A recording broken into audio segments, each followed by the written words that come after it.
Ndërrojnë jetë 3 shtetas të Maqedonisë së Veriut në një aksident në Sloveni.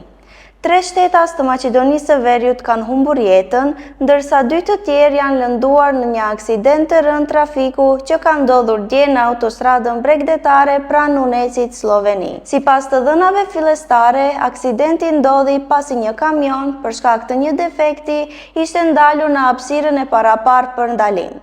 Për arsye ende të panjohura, drejtuesi i automjetit është përplasur me pjesën e pasme të majt të rimorkios. Në momentin e aksidentit në automjet ndodheshin 5 persona, të gjithë shtetas së Maqedonisë. Mjeku ka konfirmuar vdekjen e 3 personave në vendngjarje, një person i plagosur rënd është transportuar me helikopter në spital, ndërsa shoferi i automjetit është dërguar në spital me autoambulancë.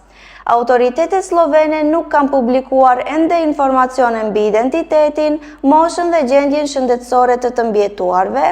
Në vendin e ngjarjes kanë intervenuar patrullime të shumta policie, zjarfikës dhe ekipe mjekësore. Për më shumë lexojeni Telegrafi Maqedoni.